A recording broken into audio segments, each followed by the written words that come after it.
Ahoy! Welcome to the Writer Talks. Don't you think that of all the puzzling and formidable things that we encounter, none can match the wondrous intrigue of the human mind? Now, how would it be if a writer privy to the darkest domains of this human mind, one who is also a custodian of law, decides to write and weave in tales that emanates from guarded, murky social practices? A tale set in the backdrop of an inheritance law, one that challenges it and chronicles the splendors of a princely state spanning decades? Well, my guest for today, the elegant and erudite High Court advocate Simran Puri, did just that in her debut novel, Kangan, which was published in 2019. Simran Puri hails from the erstwhile princely state of Patiala and grew up with a keen eye and a willing ear for stories and anecdotes from old raconteurs. In her own words, she elucidates her motivation behind her writing. The colourful past of the princely state, along with the grandeur and graces of the past era, found a willing observer and a distant participant in. Surrounded by inheritance of the surviving past, it was hard to miss their vivacity and keen sartorial aesthetics, the refinement of manner, and a perpetuating legacy that vanished with them. It was time to recount their narrative before it faded from memory, she says. Now, Kangan is an inspiring, evocative saga, a historical fiction that captures the vagaries and valour of people through the ages while narrating the story of an heirloom. This book held me in its thrall as I leafed through its pages.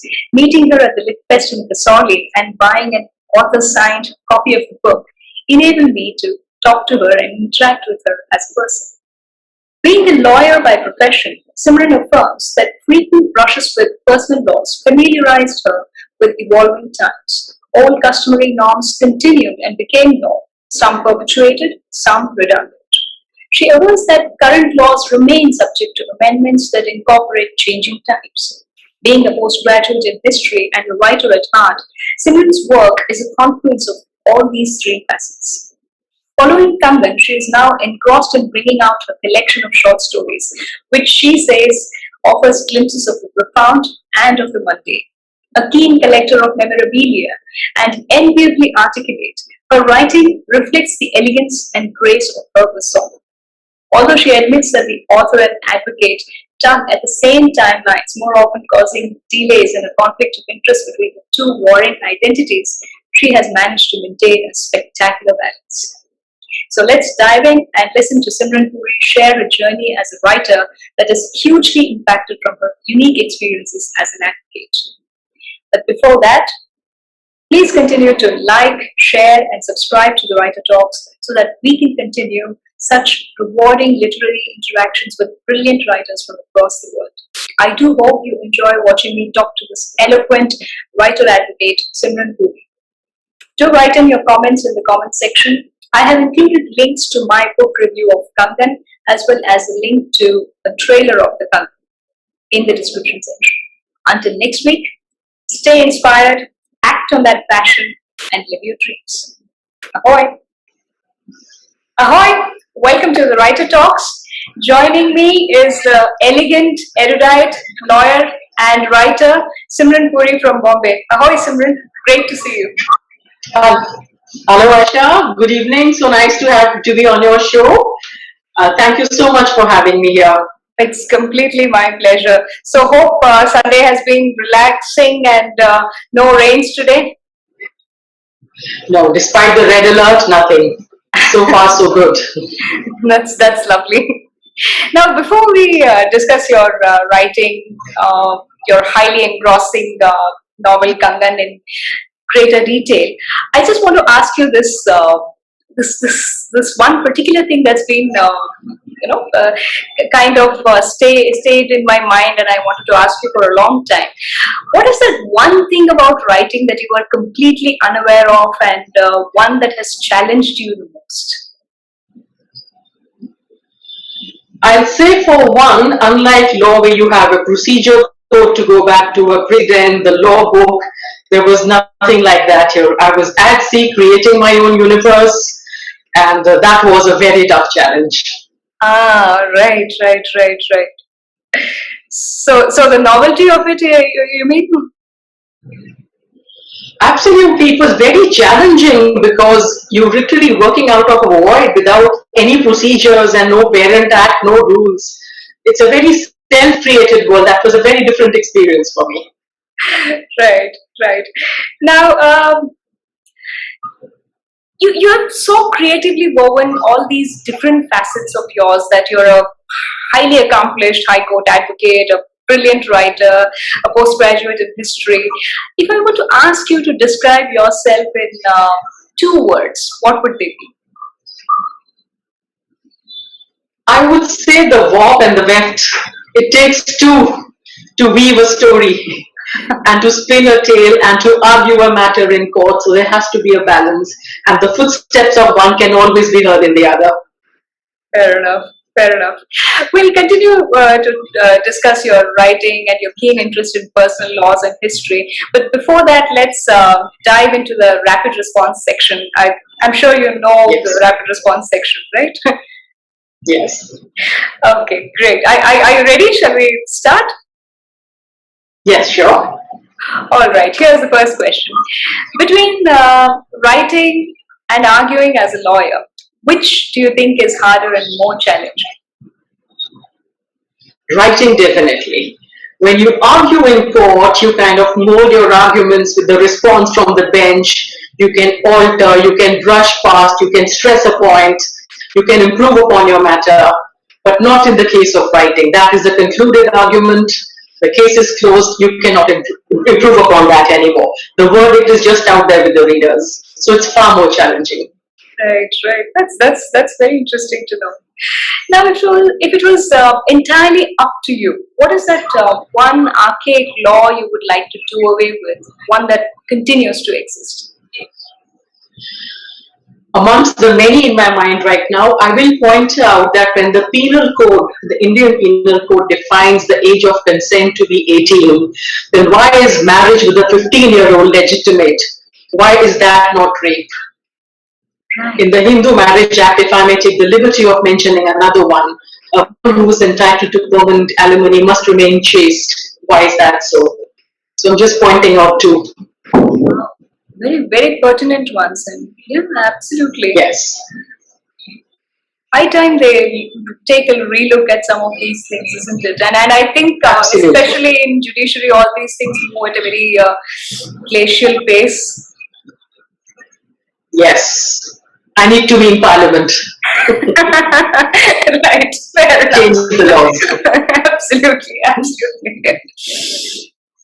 Now, if you had the option of choosing between your book winning a Booker Prize or being a bestseller, what would you opt? What would your choice be? Definitely a bestseller. Charlie Chaplin won no Oscars, but he continued to make the best films undaunted. I would do the same. All right. Being a bestseller, fair enough.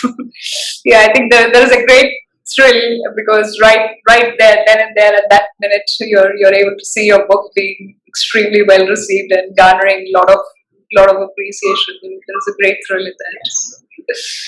Now, if you had the chance to meet any one of these three fantastic writers, Thomas Hardy, Dostoevsky, or Virginia Woolf, whom would you prefer to meet?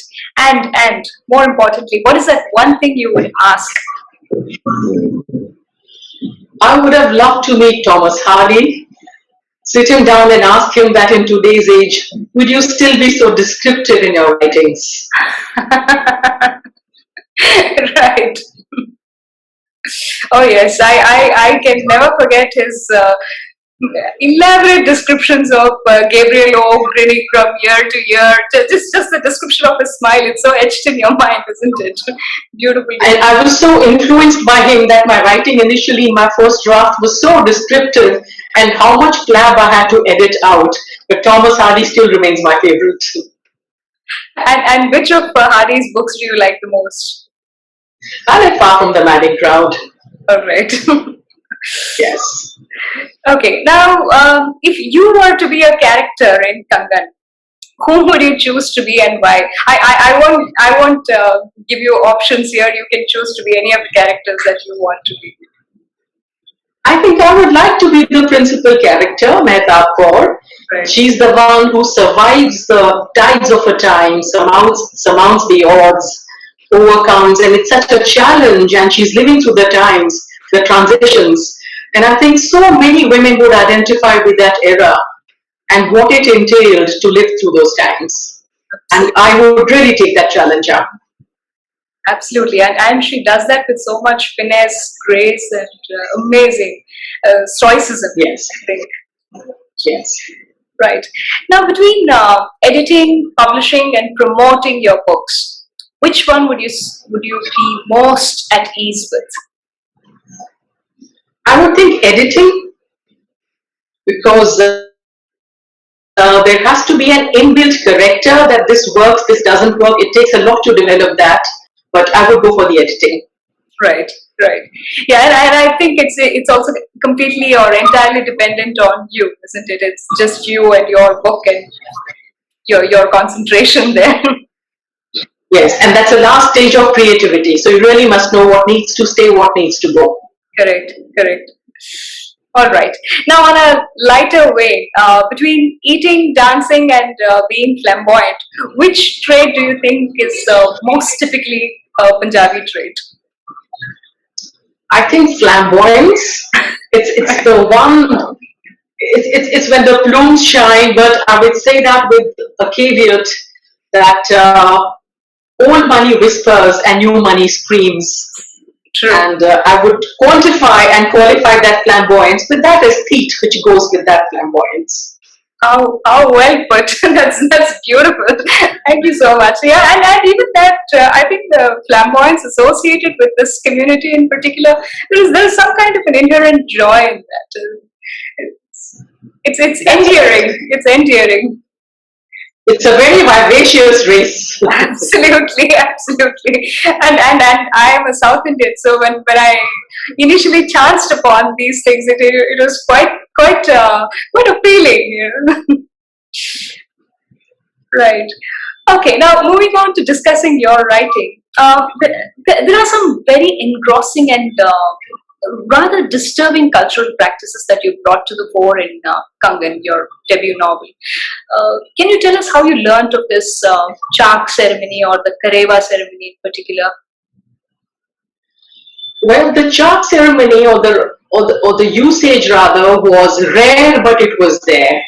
It was hushed. It was not widely prevalent. And as any logbook would tell you, a custom or usage could be confined to a tribe, a community, or even a family. So it was rare, but it was there, as I said. And there was an insider who shared this information. It's encapsulated in a Punjabi song, if that may be taken to be a literary evidence of the times. That is so far as the chak ceremony goes. As far as the kareva ceremony goes, there is the ancient compilation of Punjab customary rites in the Rivaz-e-Aam that was drawn up by the British. It's very clearly mentioned there. It was the Chadar Andazi, the Kareva ceremony, synonymously used. That was also very prevalent, that a widow would be made to marry the next maid in the family. So that was very prevalent, and again, the very famous author Rajinder Singh Vediji did take it up in his book Ek Chadar Meri Sil. So that's a very well-known custom. Right. Now, hailing from a Punjabi community yourself, the Sikhs are particularly respected for their bravery, altruism, soldiership. What was the earliest story about pre-independent India or a period of political turmoil that you first got to learn about? I think there were so many first-hand accounts of the survivors of partition, and my book also very graphically covers that very sanguine chapter of history. And I think we all are so well aware, and like anybody else, I came upon the stories firsthand. I was always having a keen ear to listen to them, imbibe the pain, and somewhere it's reflected in my work. Right. Now, given your practice as a lawyer, I can understand that your nuanced grasp of personal laws is natural, and obviously you have a very deep understanding there. But what led to you writing Kangan, and how did you conceive it? Well, the more I practiced in personal laws, and I came upon these so many facets of law which were disturbing to me because I was always going back to the position before the enactment came into being. And for instance, in amongst the Hindus, polygamy was permitted. It was the Hindu Marriage Act of 1955 which made a marriage monogamous. The laws of adoption, the rights of a widow, the complete denial of property rights, or if at all they were inherited, it was a very limited estate. So all these factors played in my mind, and I thought, why not weave each one into a story and just lay bare a society that existed before the laws and after the laws came into being. And that's how the various eras keep interweaving in my book. Right, and masterfully interweaved, I must say. And Thank you very much. how long did it take for you to complete writing Kangan? Well, that's a tough one. It took me a very long time because it was a very demanding profession. And I would just hanker for that time when I could pen my chapters, and then there would be a long intermittent gaps in between. But it's been in the offing for a very long time. I'd say at least about 2 decades. Then it kept lying in the cold storage, and then again the profession would take over. That is the flip side of a dual identity, to be a writer and an advocate. They both impinge on the same time. Absolutely, absolutely. And both highly demanding, isn't it? Both highly demanding. And there's only one head. True, true. In fact, I read that, and I'm quoting you: the advocate and the author tug at the same timelines, and I can relate to that predicament. Have you ever been distracted while donning these two hats, like thinking of a case while writing, or was still thinking of your writing while in the midst of a case? I must confess that a lot of writing happened while I was waiting for my matter to reach in court. If I had 2 or 3 hours, I would be scribbling the outline of my next chapter. But I was always careful not to fictionalize my legal drafts. My case would have been thrown out. Absolutely. Now, which of the characters in Kangan do you identify yourself with the most, and the one that you absolutely loathe creating? I think the character of Sardarni Naseeb Kaur, who is the face of custom, who stands up for the archaic practices and to keep everybody confined in the culturally ordained roles, lifetime after lifetime, and that was meant to be. That was a hard part to write, but then that is the living reality, and which has to be surmounted. Right, right. Fair enough. Yeah, and I think she's also unabashedly a worshipper of materialism, very, very crassly materialistic. Yes, yes. Right. Now, one of the major high points in your novel is your brilliant writing, absolutely brilliant writing, and I truly mean this. The evocative images, the erudite use of diction, layered narrative. Which, according to you, is your strength as a writer? I think my strength lay in weaving so many characters. I was like a puppeteer holding so many strings and ensuring that the characters don't get entangled, So it was giving each one their own space.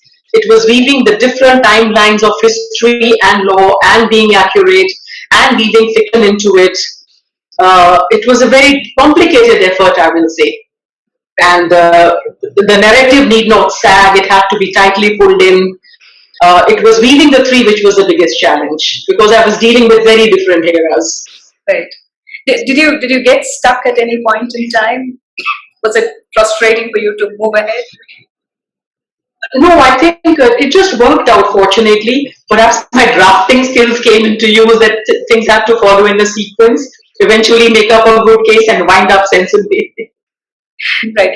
Are you one of those writers who writes from the beginning to the end, or you write as and whenever and then put them all together? I start from the beginning and I just see where my world goes, where the universe takes the whole story. But somewhere you do pause and you redo parts of it and you say, no, this track. But it did not happen very often. I by and large followed the track that I had in my head, and it worked out. Right. All right. May I request you to do a book reading from your favorite section of Kangan, please? Sure, I will do that, but I will not give out the spoiler. but Absolutely. I will definitely, I will, yes, I will read a para. Uh, he left, cautioning them against the call of wild animals endemic to the desolate terrain, especially howling jackals and hyenas, whose cries, he said, were akin to wailing women. The gamut of sounds likely to resonate in his absence would drown cries from the quarters without raising suspicion. A roaring Ganga river sounded closer in the eerie silence of an interminably dark night. Suddenly, loud cries pierced the nocturnal quietude, seemingly of a woman, not a wild vixen in the wilderness, as he had cautioned. They rang aloud again, queer and haunting. Who was wailing at that hour? Or was she imagining? But there was no habitation around. It must be a call of the wild, she deluded herself. She suddenly felt all alone. What if an intruder trespassed? She shuddered. Wide-eyed and breathing heavily, she stood by the door in wait, ready to combat the assailant. This night she would valiantly confront adversity with fortitude and faith. And this is the turning point in the characterization of my principal protagonist. Absolutely. Beautiful. Thank you so much for that. That's again a fine example of what we were just talking about. Your layered narrative and really, really evocative images. Now we have to speak about the stunning cover page of Kangan, especially. Given that I have a hardcover edition and the jacket comprises of this lovely cover page as well as the page at the back, right at the back. How involved were you in the designing of this cover page? Well, it is the design again which I conceived because I wanted it to capture the era where the protagonist's life starts from. I was fortunate to have the props in my own collection. The makeup was my effort because it had to match the time again, the era of 1938. Right. And the colors had to be vibrant yet subdued. It was a difficult balance. And the most challenging was the cover, which was photographed in the lights of a diya. There was no electric light in that photograph. And that credit goes to my husband because as a director, he said it was very challenging. There was no bulb, it was just diyas and the candles. And I think he got the right light. It's lovely. Absolutely lovely. Okay, can you hold up the book so that we can see that? Sure. Well, this is the front page. Right. That's the one. And this is the jacket, the rear page. And this is the photograph I'm talking about. Can you just move a little? Yeah. Move to your right. Yeah. Okay. Yeah. Perfect. Can you see it? Absolutely. And this was it. And this was a challenge to photograph because I wanted this light. This is the light of the era 1860s. So I wanted it to capture that light and darkness. And I think it came quite well. Beautiful. Absolutely. Yes. Now, I gather that you're in the process of completing your collection of short stories. That's the next thing that's coming up. Can you share more about that? In my next book, I picked up more everyday stories, but searching for the profound in the mundane. And I think it's a nice eclectic collection of different lives and different characters. And there's a very interesting insight into each. And there's always a twist and a sting in the end. And I hope the readers will like that. All right. Who are your favorite writers, and especially in the short story genre? Are there any particular favorites? I have loved the short stories of Jeffrey Archer, Agatha Christie, Daphne du Maurier, O. Henry, Premchand, Mohan Rakesh, Manu Bhandari. So it was a mix of Hindi and English literature, and I welcome and embrace both. Fair enough. Now, all of us have been impacted by the pandemic invariably, and I, in fact, recently read that the Supreme Court is also holding hybrid hearings and things like that. How has this period impacted you, or has it impacted your work in any way? I think no, because one likes to be as busy as one would like to be. And there is always a creative element which surfaces in these moments of calm and quietude, and you can actually reflect and sit back and pick up your pen and begin to write. So it was a nice mixed time of creativity as well as professional work. Touchwood, it worked well for me. I think this period has been particularly good for those with a creative bent of mind, isn't it? I think for writers it's been beneficial. We've got that additional Yes. time to. Yes, and the time to look inwards and to boot yourself, saying now there is no excuse. Just sit down and get down to writing. Absolutely. Now, besides writing, I also understand that you're keen on collecting artifacts and memorabilia. Could you share any one of the interesting pieces that you have collected, one that has been particularly difficult to procure? Yes, indeed, I will, Asha. I will share a very prized piece that I have with me. It is this book. This is the Hindu code which belonged to my great grandfather, and it's published on the 10th January 1923. Okay. And as I read through the Hindu code, this was a precursor to the Hindu laws. This is, I will show you, it's very, very ancient, and you can still see the markings in red, which my great grandfather would have made with his pencil. Oh. And this was a precursor to the Hindu laws. So it's very interesting when I read this, and it recapitulates a lot of traditional customary sources of Hindu law and adoptions, marriage, succession. So it's very interesting when I see really what a long way we have come. But this does remain my very prized possession. I'm sure, and that's absolutely it's a relic of sorts. Yes, absolutely. A very prized one. Fair enough, fair enough. Now, what are your other interests besides law, writing, and history? I love theatre.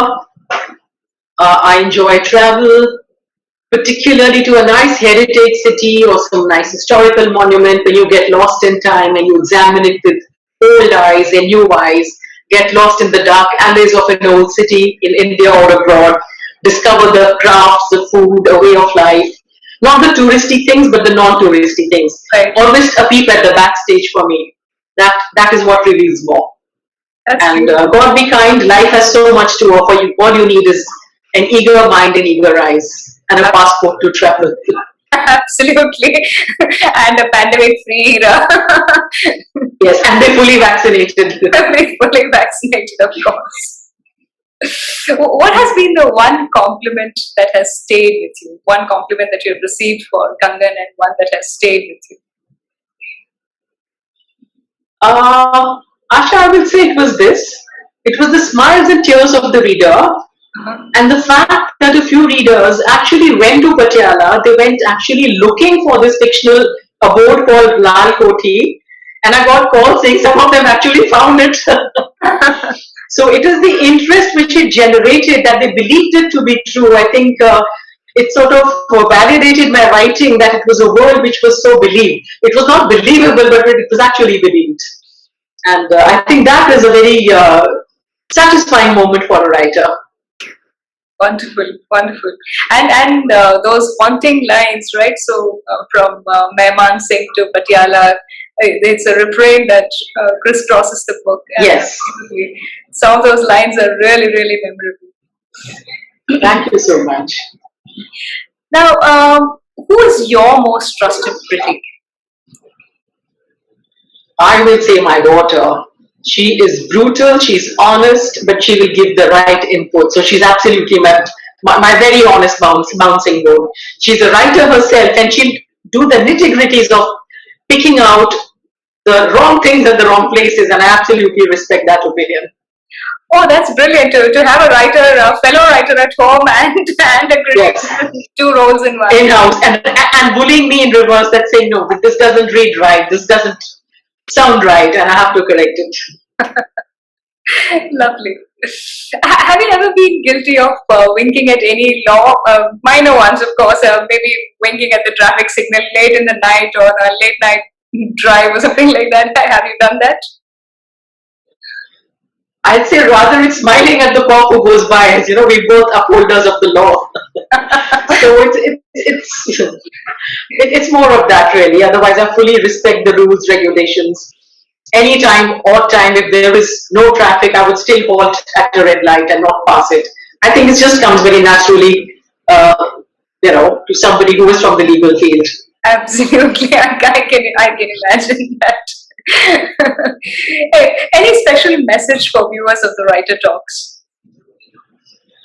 Definitely, Asha. I will say this to every person who's hearing me at this hour, that always kindle the flame within, and the ardor must blow into it until it becomes, and until you have ensnared yourself in it, and it could really lead to a trailblazing work of yours. Never suppress that inner voice, heed to it. At least give it a chance. And with that, I will really wish them all the best in every endeavor. And I'll be very happy to know that they went on, they did not put anything in the back burner, and they actually completed what they had in their mind. And let your dreams become a reality. Absolutely. Wow, that's really, really well put. And thank you so much. And it's so inspirational. Thank you so much for your time, Simran Puri, and wish you all the very best for all your upcoming ventures. And I hope to see you soon again on Writer Talks. Definitely, Asha, and thank you so much. It was entirely my pleasure and my honor to be on your show. Thank you so much for having me, and I wish you all the best. Thank you so much. Bye.